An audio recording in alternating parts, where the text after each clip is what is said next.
तो आज हम पढ़ेंगे उत्तल दर्पण में समीकरण, है ना। उत्तल दर्पण में समीकरण कल हम पढ़े थे गोली दर्पण के लिए, गोली दर्पण में अवतल दर्पण के लिए। तुमने बताया था कि अगर गोली दर्पण के लिए क्वेश्चन आ रहा है तो आप स्वतंत्र हो, चाहे अवतल दर्पण में लगाओ चाहे उत्तल दर्पण में। अगर गोली दर्पण के लिए आ गया तो, लेकिन अगर कह दिया अवतल दर्पण के लिए तो अवतल दर्पण में ही सिद्ध करना पड़ेगा।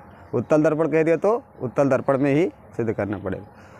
तो अब हम देख लेते हैं उत्तल दर्पण में पहले वक्रता, त्रिज्या और फोकस में संबंध, फोकस दूरी में संबंध।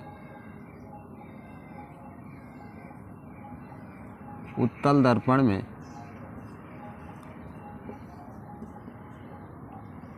वक्रता, त्रिज्या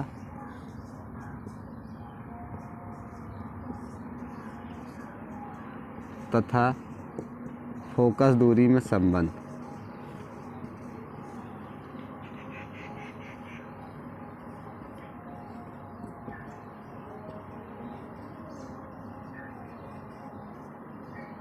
इस वाले पार्ट में हम यही देखेंगे, है ना। उत्तल दर्पण में वक्रता, त्रिज्या तथा फोकस दूरी में संबंध क्या होता है। F बराबर R/2 यही होता है ना। तो ये क्या हो गया भैया, ई है का उत्तल दर्पण,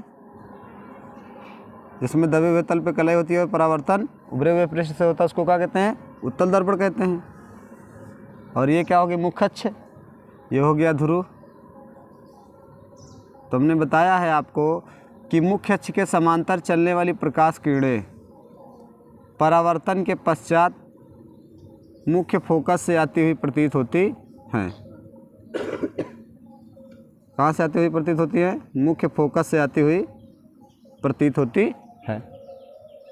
और वक्रता केंद्र से होकर जाने वाली प्रकाश किरणें आर पार सीधे, मतलब वक्रता केंद्र से आती हुई प्रतीत होती हैं। तो हम इस पर अभिलंब खींच देते हैं, ये अभिलंब खींच दिए और इसको यहाँ से मिला दिए, ये हो गया वक्रता केंद्र से। वैसे तो इसको डॉट डॉट मिलाया जाता है, कोई दिक्कत नहीं अगर ऐसे मिला देते हैं तब भी, नहीं तो डॉट डॉट ही दिखा देते हैं। तो ये एक त्रिभुज बन गया। सपोज दैट ये क्या है, थीटा, है ना। तो ये क्या हो जाएगा, थीटा। क्यों, आपतित किरण परावर्तित किरण, है ना। तो क्या हो जाएगा, आपतन कोण परावर्तन कोण के बराबर होता है। और ये क्या हो गया, अभिलंब, ये क्या हो गया, अभिलंब हो गया। तो ये दोनों कोण क्या हो जाएगा, यहाँ के बराबर हो जाएगा, यहाँ के, ये 2 थीटा हो जाएगा। ये थीटा थीटा हो गया, 2 थीटा, तो 2 थीटा हो गया। तो ये वाला कोण इस वाले कोण के बराबर होगा, क्या है, ये वाली दोनों क्या हो जाएगी, समांतर रेखा। तो समांतर रेखा को जब एक तिर्यक रेखा प्रतिच्छेदित करती है तो एकांतर कोण का होता है, बराबर होता है ई वाला कोण, ई वाले कोण के बराबर हो जाएगा। ये हो गया, है ना। तो अब ये शीर्षाभिमुख से ई वाला कोण थीटा हो जाएगा, ई वाला कोण क्या हो जाएगा, थीटा हो जाएगा। जब ये वाला कोण थीटा हो जाएगा तो ये कितना हो जाएगा, ये भी तो थीटा हो जाएगा। कैसे, कैसे थीटा होगा, हमने बताया है आपको, कक्षा 9 में भी आप पढ़े होंगे कि जो त्रिभुज का बहिष्कोण होता है सुदूर स्थित दोनों कोणों के योग के बराबर होता है। तो ये 2 थीटा दिया है यहाँ पे, और ये थीटा है ना, ये थीटा है। तो अगर 2 थीटा में थीटा घटा देंगे तो ये वाला मिल जाएगा ना, इन दोनों के योग के बराबर ये वाला होता है। तो हम क्या किए, ई वाले में से इसको घटा दिए तो ये वाला मिल गया हमको। तो ये वाला क्या आ गया, थीटा आ गया, है ना। तो इसको मान लेते हैं हम भी। तो अब ये वाला कोण और ये वाला कोण बराबर है। जब कोण बराबर होता है तो उस कोण के सामने की वाली भुजा बराबर होती है। तो इस कोण के सामने की ये भुजा और इस कोण के सामने की ये भुजा क्या होगी, बराबर होगी। तो कहने का क्या मतलब हो जाएगा, इस थीटा के सामने की ये वाली भुजा है BF और इस वाले थीटा के सामने की ये भुजा है FC। तो हम लिख देते हैं FC बराबर BF, B से F, या BF या FB लिख देते हैं, कोई प्रॉब्लम नहीं। यहाँ से इधर लिखो, इसको यहाँ से लिख देते हैं, हो गया ना। यदि दर्पण क्या हो, छोटे द्वारा कहो, यदि दर्पण छोटे द्वारक का हो, छोटे द्वारक का हो। तो बताए थे उसमें कि छोटे द्वारक का मतलब इतना छोटा हो, बहुत छोटा हो। तो यहाँ पे समझ में ही नहीं आएगा कि P कहाँ है, F कहाँ है, B कहाँ है। तो अर्थात कहने का ही मतलब हो जाएगा कि यदि कुल मिला के ये हो जाएगा कि इसमें BF जो हो जाएगा वो लगभग बराबर हो जाएगा PF के।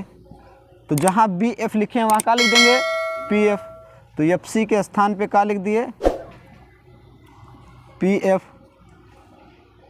PF लिख दिए। तो अब हम क्या करेंगे इसमें, देखो FC बराबर क्या है, PF। दोनों पक्षों में हम क्या करते हैं, FC जोड़ देते हैं। दोनों पक्षों में क्या करेंगे, FC जोड़ देंगे। दोनों पक्षों में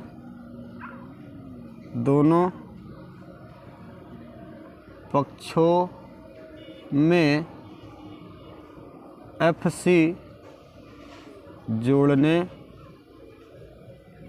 पर, दोनों पक्षों में FC जोड़ने पर, तो ये क्या हो जाएगा, FC प्लस FC। दोनों पक्षों में PF जोड़ते हैं, FC नहीं, PF जोड़ने पर, तो ये क्या हो जाएगा, PF प्लस FC बराबर PF प्लस PF हो गया ना। अब यहाँ देखो PF plus FC, PF plus FC का मतलब हम इसको क्या लिख सकते हैं, PC। क्या लिख सकते हैं, PC। और PF क्या लिख सकते हैं, 2PF, है ना। इसको 2PF लिख दिया हमने। तो ये क्या होता है, फोकस दूरी, और ये यहाँ से यहाँ तक क्या होती है, वक्रता त्रिज्या। PC क्या होती है, वक्रता त्रिज्या। अब देखो ध्रुव से इधर मापा जा रहा है, प्रकाश की दिशा में मापा जा रहा है, तो प्लस में लिया जाएगा। तो ये क्या हो जाएगा, R और 2F, चाहे स्मॉल r लिखो या कैपिटल R। 2F देखो ये भी क्या है, प्रकाश की दिशा में ही है, तो F हो जाएगा। तो F बराबर क्या हो जाएगा, R/2। ये हो गया ना फोकस दूरी और वक्रता त्रिज्या में संबंध। तो हिंदी में इसको लिखना चाहते हैं तो फोकस दूरी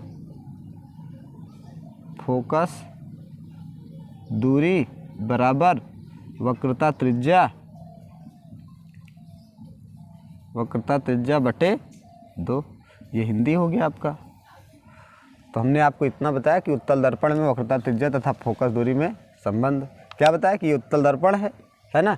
मुख्य अक्ष के समांतर चलने वाली प्रकाश किरण क्या होती है, मुख्य अक्ष के समांतर चलने वाली प्रकाश किरण परावर्तन के पश्चात उत्तल दर्पण में मुख्य फोकस से आती हुई प्रतीत होती है। और हम इस पर एक अवलंब खींच दिए तो ये वक्रता केंद्र से, है ना, वक्रता केंद्र से होके जा रही है। या कहने का सीधा ये मतलब ले लेते हैं कि वक्रता केंद्र से होकर जाने वाली प्रकाश किरणें वक्रता केंद्र से आती हुई प्रतीत होती हैं। तो इसको ऐसे समझ लेते हैं, या समझ लो अवलंब खींच दिए। तो ये हो गया थीटा, और ये क्या हो गया, थीटा। भाई ये सपोज दैट थीटा है आपतन कोण, तो परावर्तन कोण के बराबर होगा ना। तो थीटा ई थीटा, तो ये दोनों मिला के 2 थीटा होगा। तो ये दोनों समांतर है, तो ये तिर्यक रेखा हो जाएगी। तो ये एकांतर कोण से ये क्या हो जाएगा, ये बराबर हो जाएगा इसके, है ना।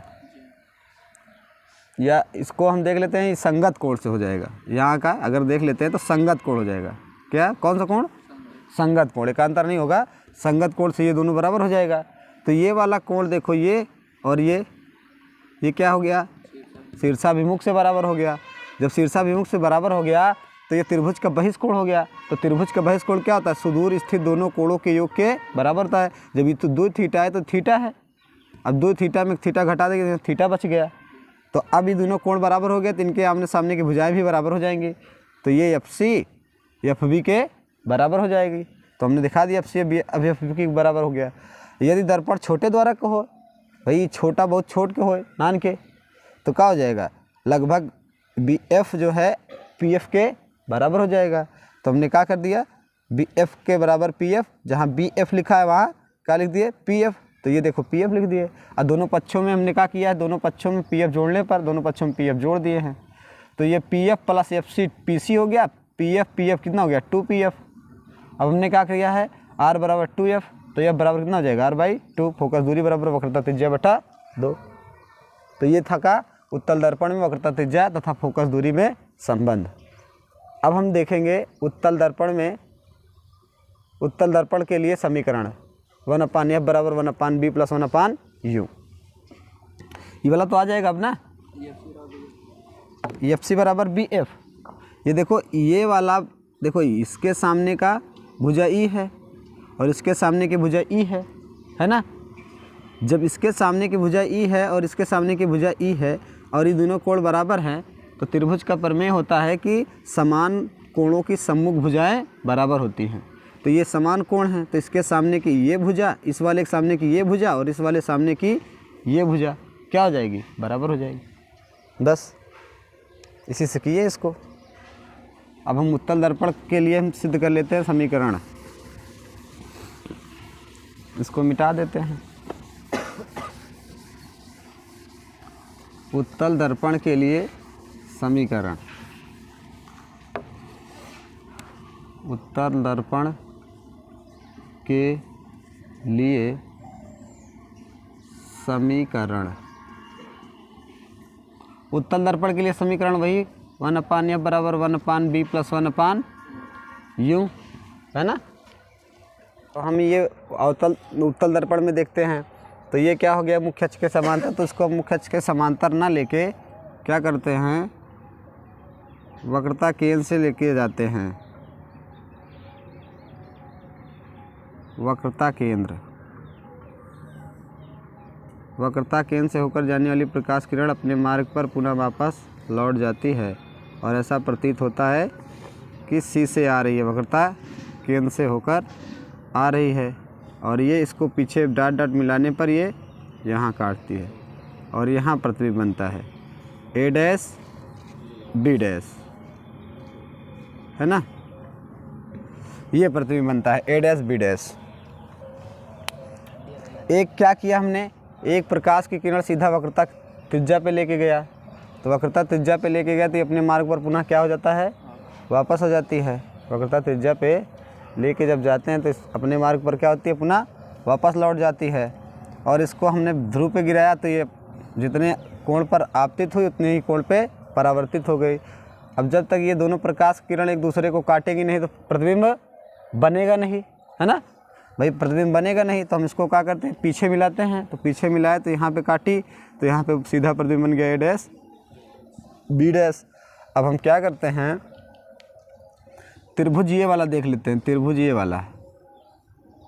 वाला त्रिभुज और ये वाला त्रिभुज, है ना। त्रिभुज ए बी पी समरूप होगा त्रिभुज ए डैश बी डैश पी के, ए डैश बी डैश पी के। भाई त्रिभुज ए बी पी समरूप होगा त्रिभुज ए डैश बी डैश पी के। वो क्या है, ये देखो आपतन कोण ये हो गया और ये क्या हो गया, परावर्तन कोण। जब ये परावर्तन कोण हो गया तो ये शीर्षाभिमुख से ये वाला कोण बराबर हो जाएगा। फिर ये वाला 90 अंश है तो ये भी क्या हो जाएगा, 90 अंश हो जाएगा, है ना। ये 90 अंश है तो ये भी 90 अंश का हो जाएगा। तो ये दोनों त्रिभुज क्या हो जाएंगे, समरूप हो जाएंगे। तो समरूप हो गए तो इनकी समानात्मक भुजाएं A B upon A dash B dash बराबर ए पी या पी ए, पी से मापी जाती है ना, P A upon P A dash, समीकरण नंबर 1।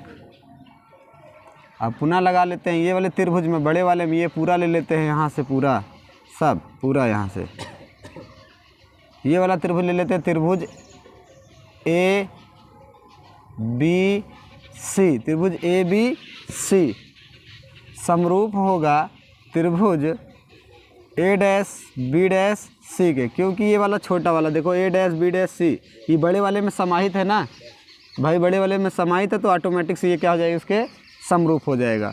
तो ये हो जाएगा A B upon A dash B dash, A dash B dash is equal to, ये हो जाएगा आपका, यहाँ से देख लेते हैं हम पूरा ए सी, पूरा है ना, यहाँ से यहाँ तक पूरा ए C upon A dash C, A dash सी समीकरण नंबर 2, समीकरण नंबर 2 हो गया। तो अब देखो ये दोनों क्या हो रहा है, देखो दोनों बराबर है ना, तो ये दोनों भी क्या हो जाएगा, बराबर हो जाएगा। तो हो जाएगा P A upon P A dash is equal to A C upon A dash C हो गया। अब ए से सी हमको पता नहीं है क्या चीज़ है, पी ए डैश क्या है, ए डैश सी भी पता नहीं है। तो यहाँ पे चीज़ें हम लिख लेते हैं, पी ए क्या है भैया, माइनस यू है, पी ए क्या है, माइनस यू है, और पी ए डैश क्या है, वी है। फिर पी सी क्या है, 2R 2F लिख लेते हैं या R लिख लेते हैं, 2F, बस इतने का यूज करना है हमको। इस फॉर्म में सब चीज़ें बनाना है, इसके फॉर्म में। तो हम P A upon P A dash कर देते हैं, और ये ए सी है ना, तो इसको हम लिख सकते हैं पी ए, है ना, ए सी है पूरा, या लिख देते हैं A P plus P C, या लिख देते हैं पी ए प्लस पी सी,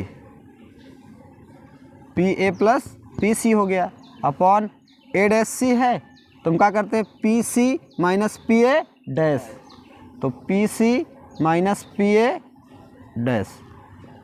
बस बाकी ये चीज़ें हमको मिली हैं, यहीं पे हम रख देते हैं, तो रख देते हैं, देखते हैं।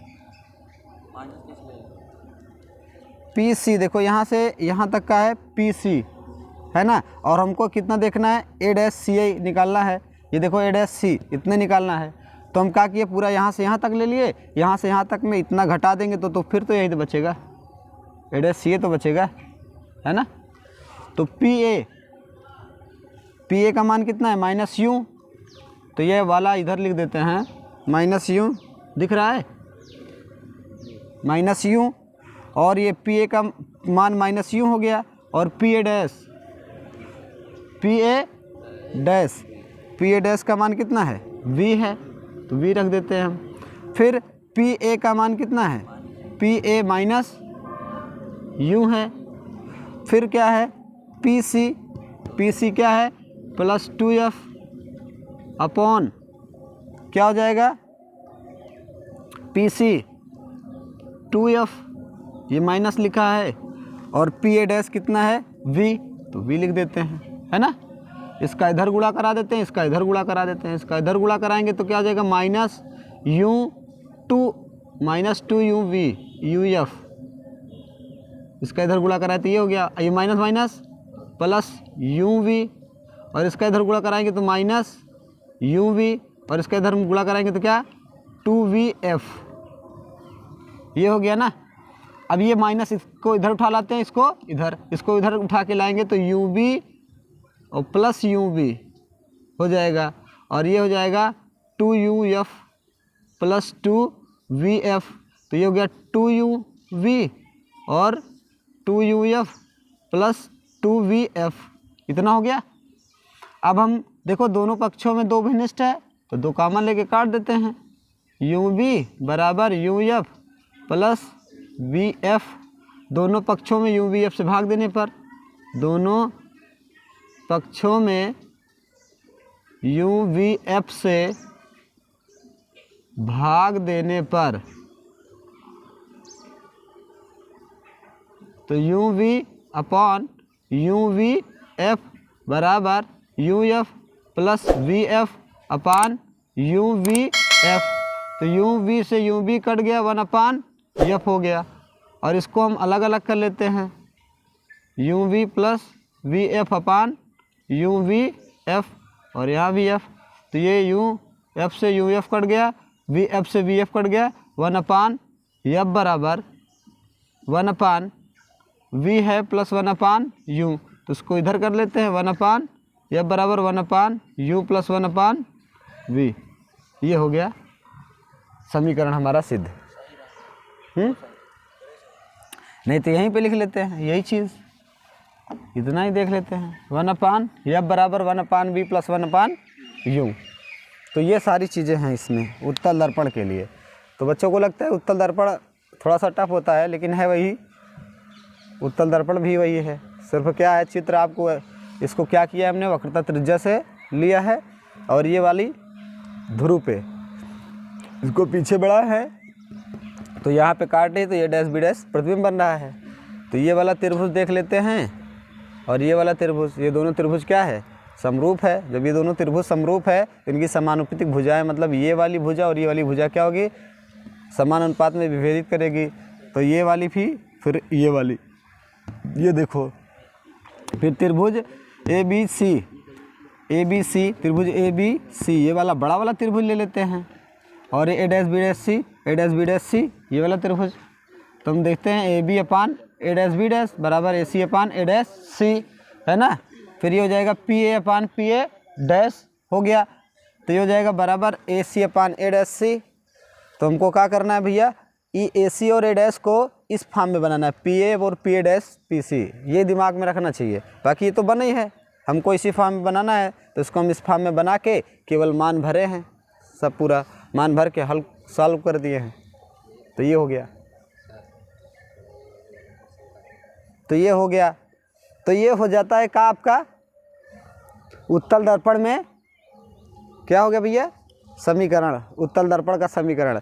यहाँ क्या किए हैं, देखो पी ए सी है ना, ए सी पूरा यहाँ से यहाँ तक का है। तो हमको ए सी कुछ पता नहीं है, यहाँ पे देखो ए सी है नहीं है ना। तो हम क्या करते हैं, ए पी या P A plus P C, P A plus P C बराबर ए सी तो होता है।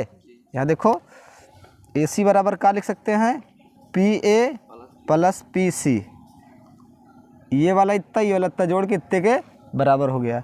फिर क्या है, पी ए डैश है, ए डैश सी है, क्या है, ए डैश सी। तो ए डैश सी है तो इसको हम क्या लिख सकते हैं, P C minus P A dash, ये हो गया। बस इसी के फॉर्म में बना दिए हैं, इतना हो गया। अब हम इसमें देखते हैं इसकी आवर्धन, है ना, रेखीय आवर्धन इसका देख लेते हैं। आवर्धन देख लेते हैं भैया, आवर्धन।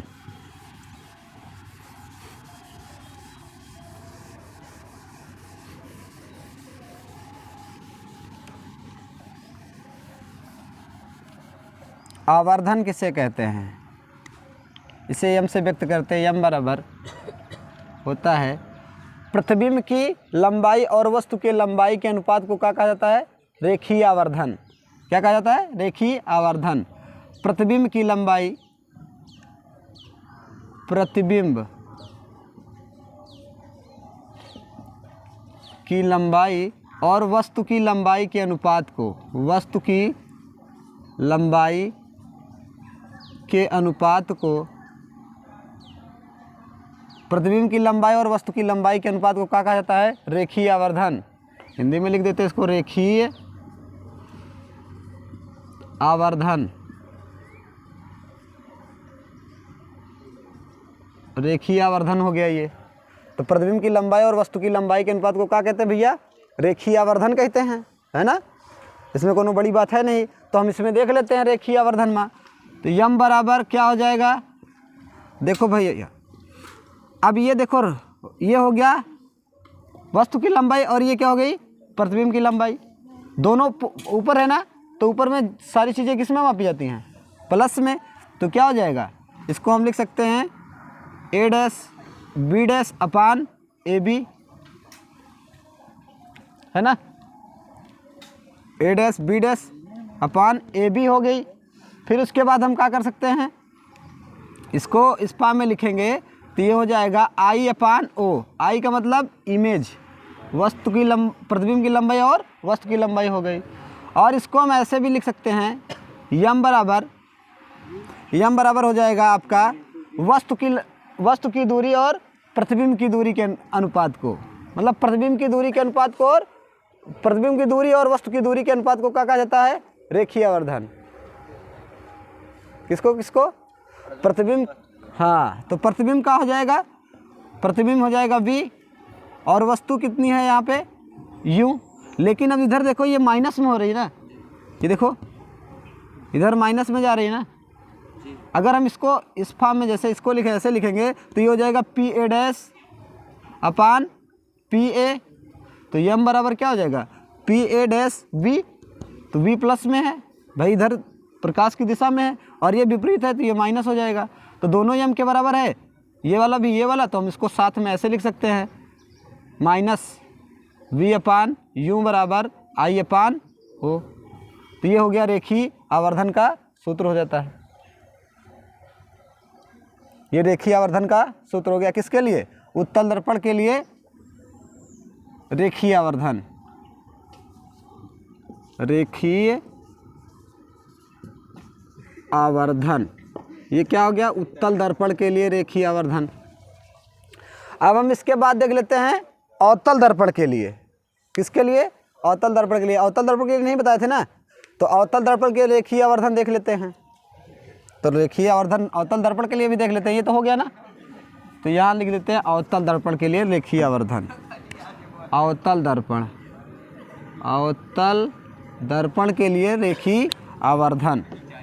तो सिर्फ यही सेम टू सेम रहेगा। उसमें क्या होता है, प्रतिबिंब और वस्तु एक ही तरफ बनता है। तो प्रतिबिंब और वस्तु एक ही तरफ बनता है, कहने का मतलब ये होता है अवतल दर्पण। यहाँ पे अगर कोई भी वस्तु रखी है, मान लो वक्रता त्रिज्या पे ही रखी है, तो वक्रता त्रिज्या पे रखी वस्तु का प्रतिबिंब वक्रता त्रिज्या पे ही उतनी ही लंबाई का बनता है। फोकस से होकर जाने वाली प्रकाश किरण अपने मार्ग पर सीधा, फोकस से होकर जाने वाली प्रकाश किरण मुख्य अक्ष के समांतर हो जाती है।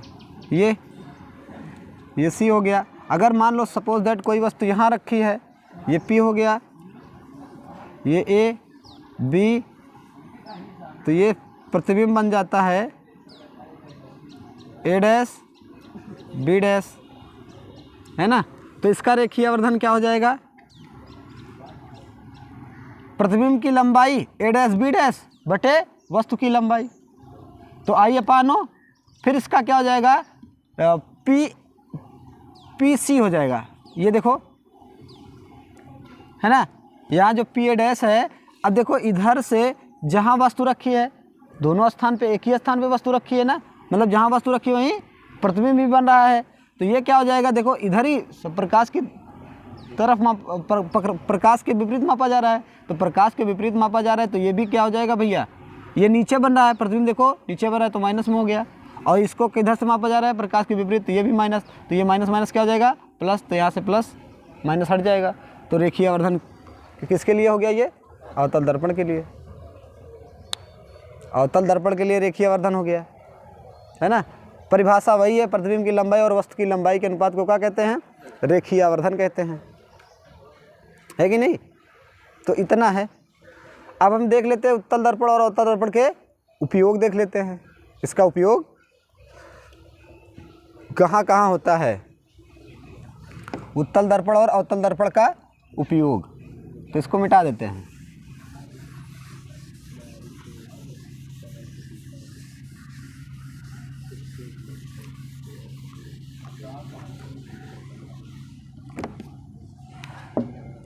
अवतल दर्पण, अवतल दर्पण, और इधर लिख देते हैं उत्तल दर्पण। उपयोग तुलनात्मक रूप से कर लेते हैं, देख लेते हैं हम कैसे किसका कहाँ उपयोग होता है। अवतल दर्पण में क्या होता है, प्रतिबिंब छोटा बड़ा बनता है ना, आगे पीछे करने पे भिन्न भिन्न स्थितियों में भिन्न भिन्न जगह बनता है, वो भिन्न भिन्न प्रकार का बनता है कि नहीं। तो कहने का मतलब, अगर आपसे पूछा जाए कि दाढ़ी बनाने के लिए कौन से दर्पण का उपयोग किया जाता है, तो कौन से दर्पण का उपयोग किया जाता है, अवतल दर्पण का, क्योंकि उसमें चेहरा बड़ा दिखाई देता है आगे पीछे करने पर। तो दाढ़ी बनाने में किसका उपयोग किया जाता है, अवतल दर्पण का, दाढ़ी बनाने में, है ना।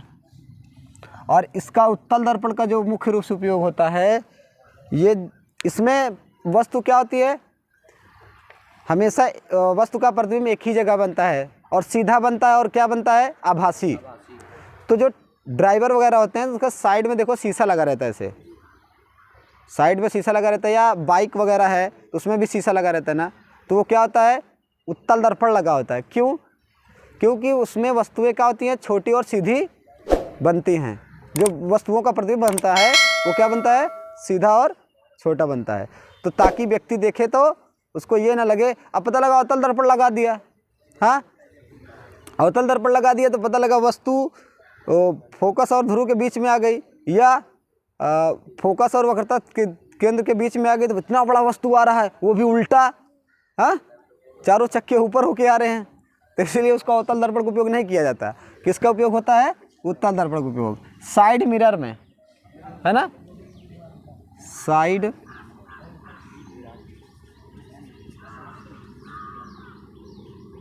साइड दर्पण के रूप में।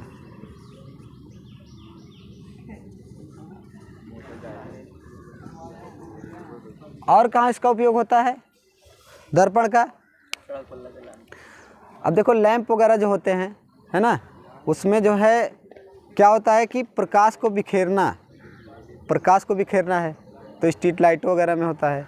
तो आप ये है जो अवतल दर्पण उत्तल दर्पण का उपयोग है अपनी बुक से पढ़ लेना, है ना, जितना उपयोग है। एक दो जो मेन था हम लिखा दिए हैं, बाकी आप अपने से पढ़ सकते हो अपनी किताब से।